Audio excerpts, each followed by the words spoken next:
నా హృదయపూర్వకమైన నమస్కారాలు తెలియజేసుకుంటున్నాను. ఎవరి కోసం తెలియజేస్తామనవచ్చు మీరు. ఎందుకంటే మన కిన్నెర రఘురాం ఉరఫ్ మద్దాళి రఘురాం గారు ఆయన 48 సంవత్సరాల నుంచే నిర్వహిస్తున్నారు ఈ కార్యక్రమాలు. ఒకటి కాదు, రెండు కాదు, చాలామంది పుట్టుండరు. అటువంటి ఈ సుదీర్ఘమైనటువంటి ప్రయాణంలో ఈ సంవత్సరం మహానటి అనాలా, గొప్ప నటి అనాలా, సహజ నటి అనాలా, అసలు ఈవిడ నటే కాదు అనాలా, చివరిలో కొంచెం ఇబ్బందికరంగా ఉంది కదూ. ఆవిడ ఎప్పుడు నటించలా, జీవించింది కాబట్టి ఆవిడ పేరు మీద ఈ ఒక అవార్డు ఇవ్వాలని, అందుకు మీ పేరు సూచించామని మేమందరం అనుకున్నామండి అని చెప్పినప్పుడు ఆయన రఘురాం గారు వారి బృందం అందరూ కలిసి వచ్చారు. ముఖ్యంగా అందులో తెలుగు చలనచిత్ర encyclopedia of Telugu film industry, that is S V Rama Rao garu, ఆయన వచ్చారు. వాళ్ళందరూ వచ్చి మాట్లాడినప్పుడు దయచేసి ఇది ఒక నటుడిగా చెప్పే మాట కాదు, ఒక వ్యక్తిగా చెప్తున్న మాట. సూర్యకాంతమ్మ గారి అవార్డు మీకు ఇవ్వాలనుకుంటున్నామండి అన్నప్పుడు జనరల్గా అయితే ఎందుకండి ఇప్పుడు అవన్నీ అట్లాగా అని తప్పించుకోవడానికి ఏ అవార్డు అయినా నేను ప్రయత్నం చేస్తాను. కానీ ఎందుకో సూర్యకాంతమ్మ గారి అవార్డు అనగానే ఐ థింక్ వాళ్ళందరూ వచ్చిన వాళ్ళందరికీ తెలుసు అనుకుంటాను, రెండో మాట లేకుండా, రెండో ఆలోచన లేకుండా ఆవిడ అవార్డు నేను తీసుకోవడం అనేది అదొక ఆస్కార్ అవార్డులా ఫీల్ అయ్యాను నేను. ఎందుకంటే తెలుగు చలనచిత్ర పరిశ్రమలో చాలామంది మహానటులు ఉన్నారు, చాలామంది మహానటీమణులు ఉన్నారు. సూర్యకాంతమ్మ గారి కంటే పెద్ద మహానటులు ఉండొచ్చు, మహానటీమణులు ఉండొచ్చు. సూర్యకాంతమ్మ గారి కంటే చిన్న నటులు ఉండొచ్చు, చిన్న నటీమణులు ఉండొచ్చు. కానీ సూర్యకాంతమ్మ గారంతటి మహానటి లేదు. పెద్దోళ్ళు ఉండొచ్చు, చిన్నోళ్ళు ఉండొచ్చేమో, కానీ ఆవిడతో తొలతోగలిగినటువంటి నటీమణులు కానీ మనం చెప్పుకోవడానికి నాకు తెలిసిన పరిమితమైన జ్ఞానంలో ఎవరూ అనిపించలేదు, కనిపించలేదు కూడా. ఇక్కడ ఆవిడ అవార్డు మీకు ఇవ్వాలనుకుంటున్నామంటే నేను ఏదైనా కొంచెం ఎలాగా ఎవరన్నా అంటే నేను ఎందుకు ఈ అవార్డు తీసుకోవడానికి నేను అంగీకరించడానికి ప్రబద్ధమైనటువంటి కారణం ఏంటంటే ఆవిడ సూర్యకాంతమ్మ గారు అనేటువంటి ఒక అద్భుతమైన నటి చలనచిత్ర పరిశ్రమలో ఒకప్పుడు చలనచిత్ర పరిశ్రమని ఉర్రూ తొలగించిన మహానటి అనే విషయం ఇప్పుడున్నటువంటి కుర్రకారుకు తెలియాలి.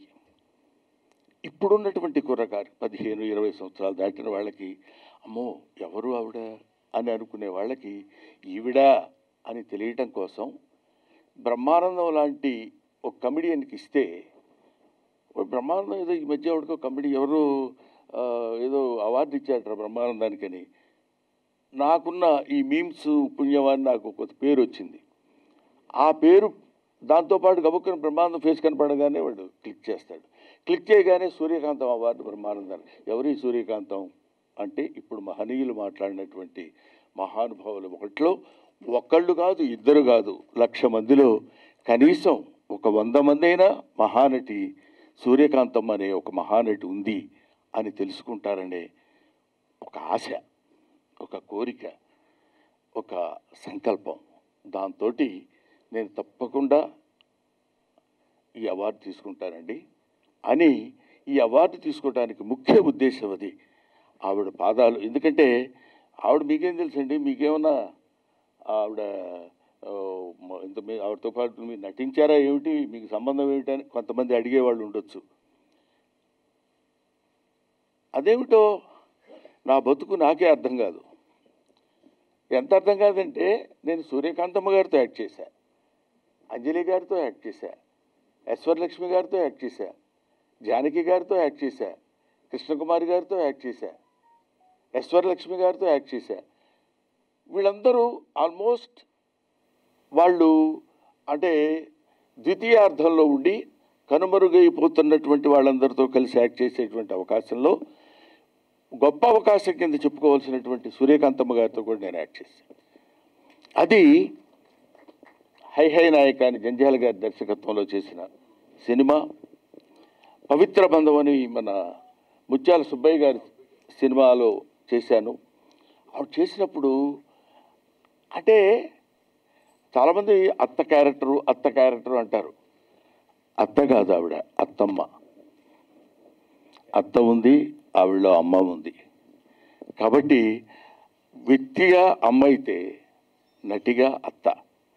ఒక క్యారెక్టర్ చేసిన తర్వాత చేస్తున్నాడు రా బాబు బోరు కొట్టేస్తుంది అనే రోజులలో ఆ రోజుల నుంచి ఇప్పటి వరకు ఒకే ఒక క్యారెక్టర్ అత్త సూర్యకాంతం అనేటువంటి బ్రాండ్ తెచ్చుకుని ఏ సినిమాలో ప్రతి సినిమాలో అత్తకు వేసినా సరే ఎక్కడ అబ్బాయి మొన్న చేసిందే ఏముందిలే అనేటువంటి ఆలోచన తొంగి చుట్టానికి కూడా వీలు లేకుండా చేసి తనకంటూ ఒక సుస్థిరమైనటువంటి స్థానాన్ని ఏర్పరచుకున్నటువంటి మహోపాధ్యాయ నటి సూర్యకాంతమ్మ. ఆవిడ దగ్గర ఆవిడ పేరు మీద అవార్డు తీసుకోవడం అనేది అది ఒక పెద్ద అంటే ఇదేదో చాలా సంతోషం అంటే ఆవిడ పేరు మీద నాకు అవార్డు ఇవ్వడం నాకు చాలా ఆనందంగా ఉంది అని చెప్పింది కాదు. 100కి 100 పాళ్ళు ఇందులో సత్యం ఉంది, ఇందులో నిజాయితీ ఉంది, ఇందులో వాస్తవం ఉంది.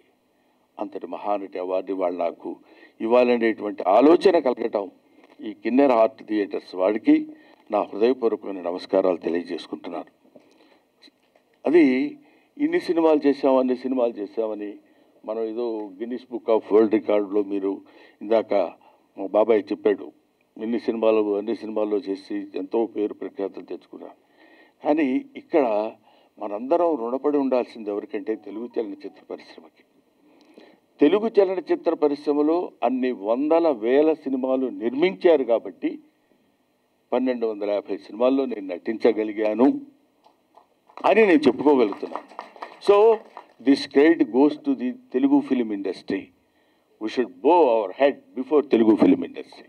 అటువంటి తెలుగు చలనచిత్ర పరిశ్రమలో ఆ మహానటి ఉండి ఆవిడ ఎన్ని సినిమాలు చేశారనేది కాదు, సినిమాలో ఏం చేశారు ఎలా చేశారనేది. ఇందాక మన పూజ్యులు మురళీమోహన్ గారు చెప్పినట్టు గుండమ్మ కథలో ఎన్టీ రామారావు నాగేశ్వరరావు గారు ఉన్నప్పుడు పేరు ఎవరిది పెట్టాలంటే రామారావు పేరు పెడదామా నాగేశ్వరరావు గారి పేరు పెడదామా అని ఆలోచించేటువంటి రోజుల్లో గుండమ్మ కథ అని పేరు పెట్టి నిజంగానే ఆవిడ గుండమ్మ తర్వాత కొంతకాలానికి గుండమ్మ అనే పాయింట్కి వచ్చేసింది.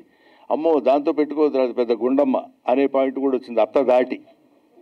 అటువంటి పరిస్థితులు ఒక మహానటి తన పాత్ర ద్వారా చిరకాలం 100 జయంతి అంటే 100 సంవత్సరాలు ఆవిడ పుట్టి 100 సంవత్సరాల సుదీర్ఘమైనటువంటి ఆ జన్మదినం రోజున ఈ పురస్కారం నాకు ఇవ్వటం నా జన్మ చరితార్థమైందని నేను అనుకుంటున్నాను.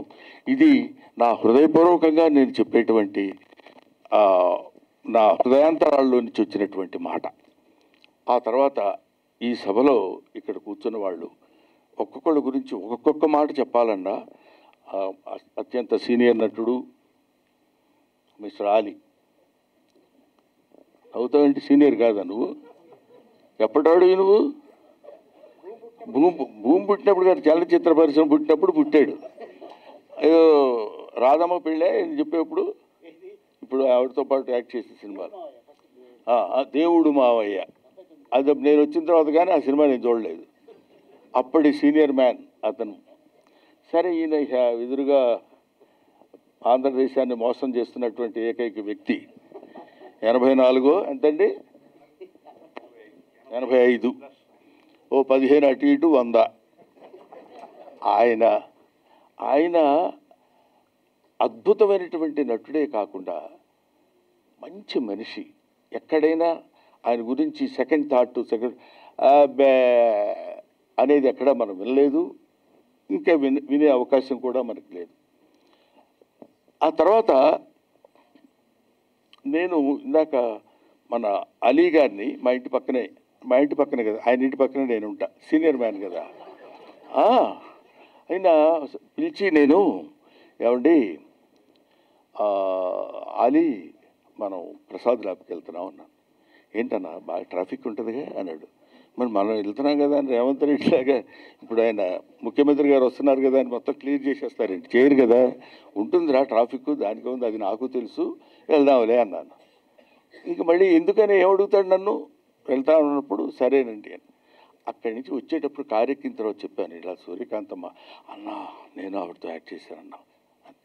ఎంత సహృదయం అంటే ఇవాళ ఒక అరగంట క్రితం సూర్యకాంతమ్మ గారి అవార్డు ఉందంటే ప్రాపర్గా ఇవాళ నిన్నగాక మొన్న వచ్చినటువంటి ఆర్టిస్టులు మాకు చెప్పలేదే, ఇన్విటేషన్ లేదు.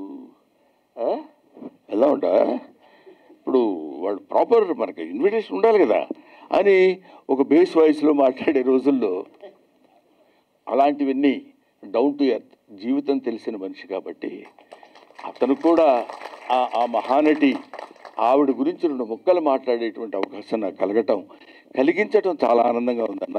నేను తప్పకుండా వస్తానండి. పెద్ద మనసు చేసుకుని వచ్చినటువంటి వ్యక్తి నా తమ్ముడు ఆలి. అందుకని నేను అంత అడ్వాంటేజ్ తీసుకోగలిగా.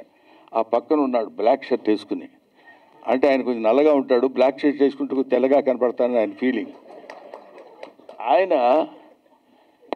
మంచి దర్శకుడు. నువ్వు చెప్పాలంటే మాకు తెలియదా అని, ఎందుకంటే ఆయన చరిత్ర చెప్తుంది కాబట్టి. ఆయన ఒక మంచి మనిషి అని చెప్పడానికి ఏంటంటే రీజను, అది వండి ఆయన కోపం రాదేంటండి చిరాగ్గా. ఎప్పుడు అసలు కోపడరండి మీరు. మామూలు కోపం ఉంటే ఎంత బాగుంటుంది అసలు. ఇప్పుడు కోపంలో చూద్దామంటే చూడదు. ఏమండి రాత్రి ఆ రోజుల్లో హైదరాబాదు, కాకినాడ, రాజమండ్రి, విశాఖపట్నం, తిరుపతి, పిచ్చిగా తిరుపతి షూటింగ్స్ చేస్తున్న రోజుల్లో ఈ చిన్న సినిమాలంటే అప్పుడు పిచ్చిగా చేస్తున్నప్పుడు మాలాంటి వాళ్ళం రోజుకు 4 షిఫ్ట్లు 3 షిఫ్ట్లు చేసి అటు ఇటు తిరుగుతున్నప్పుడు నేను కానీ, కోట శ్రీనివాసరావు గారు కానీ, బాబు మోహన్ గారు కానీ 3 ఇన్విటబుల్స్ అనేవాళ్ళు ఆ రోజుల్లో. మేము వెళ్ళిపోవాలండి, సాయంత్రం వెళ్ళాలండి అన్నాం అనుకో. జనరల్గా ఏ దర్శకుడైనా ఏమంటారంటే 8 గంటలకండి ఎలా కుదురుతుందండి, మరి 5:30 కంటే కుదరదు కదా, సాయంత్రం 7:30 8 గంటల వరకు చేయాలి కదా అంటారు జనరల్గా. కాదు సార్, మళ్ళీ వేరే నెక్స్ట్ డే మార్నింగ్ అక్కడ షూటింగ్ ఉంది, ట్రైన్ ఎక్కి పొద్దున్నే అక్కడికి వెళ్ళాలి అని. సరే సార్ అన్నాడా. దిగటం ముందు రిసెప్షన్లో అడుగుతాడు 8 గంటలకంటే ట్రైన్ అని. ఈయన మేం కాదు అడిగేది, 5:30కంటే. ఓహో 5 గంటలకు పంపించాలన్నమాట. 5:30కైనా సరిగ్గా చూడండి అని. ఇంకా మొత్తం అక్కడ ఉన్న అసిస్టెంట్ డైరెక్టర్స్ అందరికీ చెప్తాడు, ఈయన 5:30కి వెళ్ళాలి, మనం జాగ్రత్తగా. ఎదుటి మనిషి యొక్క కష్టాన్ని, ఆర్టిస్ట్ యొక్క కష్టాన్ని తెలుసుకుని వాళ్ళకు అనుగుణంగా చెప్పి చేసేటువంటి, నాకు తెలిసిన చాలామంది దర్శకుల 462 మంది దర్శకుల దగ్గర ఎవరు పనిచేశాను. చేసిన వాళ్ళల్లో ఈయన ఒక దర్శకుడు. ఆ తర్వాత రాఘవేంద్రరావు గారు. వెళ్ళిపోవాలరా అంటే డల్గా పెట్టా ఫేసు ఎందుకలే కానీ అని టప తీసేసి పంపించేసేవాడు. అది గొప్పతనం అని కాదండి, ఎదుటి మనిషి మీద వాళ్ళకు ఉన్నటువంటి మానవతా స్వభావం, మానవీయ కోణం. అటువంటి మంచి దర్శకులు ఉన్నటువంటి ఈ సభలో, ఇటువంటి సభలో ముఖ్యంగా ఎదురుగా కూర్చున్నారు కేవీ కృష్ణకుమారి గారు. ఆవిడ కేవీ కృష్ణకుమారి గారు మాకు ఎలా తెలుసు అంటే, అక్కినేని నాగేశ్వరరావు గారి మీద అప్పట్లో ఒక బుక్ రాశారు. ఎవరి కేవీ కృష్ణకుమారి మాకు తెలియదు అప్పుడు. మేము జాబ్ చేస్తున్నామో చదువుతున్నామో, ఎంఏనో ఏదో చదువుతున్నాం అనుకుంటా. అప్పుడు ఇదిగో ఇది సూర్యకాంతమ్మ గారు, నా మిత్రుడు ఉన్నాడు ఇక్కడ ఎదురుగా, సాయి సత్యనారాయణ అని. వాడు ఏమిట్రా ఏమన్నా జనం వచ్చారా అన్నాను. మిమ్మల్ని రిసీవ్ చేసుకోవడానికి ఉన్నారులేండి అన్నాడు. చాలా దరిద్రంగా జోకులు వేస్తుంటాడు వాడు.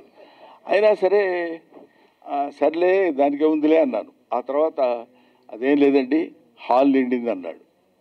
సరే అది అన్న తర్వాత ఇక్కడి నుంచి వచ్చేటప్పుడు ఫలానా వాళ్ళు ఎవరెవరు వచ్చారంటే వరుసగా చెప్తూ వీళ్ళ పేర్లు చెప్పి అక్కడ దాకా వచ్చిన తర్వాత కిన్నెర రఘురామ్ గారు నిన్న ఫోన్ చేసి రోజారమణి గారిని పిలుస్తున్నామండి అన్నారు. నాకు రోజారమణి గారంటే నాకంటే చిన్నపిల్ల కాబట్టి నేను నమస్కరించలేను, కానీ ఆవిడలో ఆ ఆ అమ్మాయిలో ఉన్నటువంటి నటనకి 2 చేతులెత్తి నమస్కరించాలి. ఎందుకంటున్నానంటే ఊరికే ఇప్పుడు నేను నన్ను ఆవిడ పొగుడుకోవాల్సిన అవసరం లేదు. కాకపోతే ఇద్దరం ఒకే సైజు కాబట్టి ఒకళ్ళనొకళ్ళు పొగుడుకోవచ్చేమో. కానీ 6, 7 సంవత్సరాలు 8 సంవత్సరాల వయసులో, అప్పటికి ఎంతమ్మా నీ వయసు భక్త ప్రహ్లాద? 6. ఇప్పటికీ ఇంత ఏజ్ వచ్చినా ఒక సుదీర్ఘమైన సమావేశం సంస్కృతంలో చెప్పమంటే గిలగిల ఒక్క లైను చెప్పమంటే గిలగిల కొట్టుకుంటే జస్ట్ వెయిట్ సార్ అని చెప్పి అక్కడికి ప్రాక్టీస్ చేసి 1 సెకండ్ సార్ 1 సెకండ్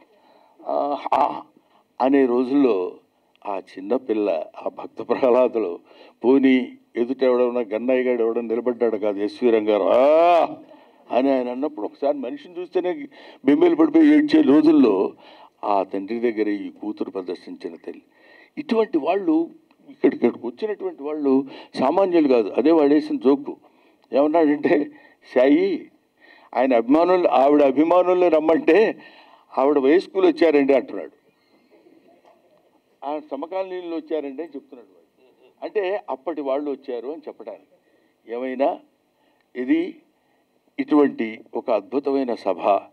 ఈ సభలో పద్మనాభమూర్తి గారు అనుకుంటున్నాడు, ఏమైనా నేను ఇంత కష్టపడి చేశాను, మేము మెడ్రాస్ నుంచి వచ్చాము, నేను నా భార్య పిల్లలు కోళ్ళు, ఒక్క మాట నా గురించి కూడా అంటే పోతుంది కదా అని ఆయన అనుకోవచ్చు.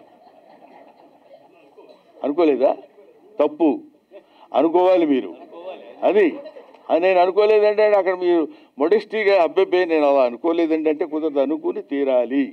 ఎందుకు తీరాలంటే ఇంతటి స్ట్రెయిన్ మీరు తీసుకుని ఈ సభని ఇంత దిగ్విజయంగా గంగికొవ్వు పాలు గరిటెడైనను చాలు ఎన్నో ఎందుకు ఇంతటి అద్భుతమైనటువంటి సభని నిర్వహించినటువంటి, ఇందాక తనికెళ్ళ భరణి మాట్లాడు చాలా అద్భుతంగా మాట్లాడాడు. మహానటులు మహానటీమణులు ఎంతమంది ఉన్నా అందులో ఆవిడకి ఉన్నటువంటి ప్రత్యేకమైన స్థానం ఆవిడదే. ఒక లెజెండరీ యాక్ట్రెస్. పద్మశ్రీ వచ్చిన నటులు ఎంతమంది ఉన్నారో గుర్తున్నారో లేదో తెలియదు కానీ ఎస్వి రంగారావు గారు గుర్తున్నారు, సూర్యకాంతమ్మ గారు గుర్తున్నారు. 100 పద్మశ్రీల పెట్టు ఆవిడ. కాబట్టి అటువంటి మహానటి సందర్భంగా ఆవిడ సూర్యకాంతమ్మ అంటున్నారు కానీ తెలుగు చలనచిత్ర పరిశ్రమకి Suryakanthamma. Thank you very much.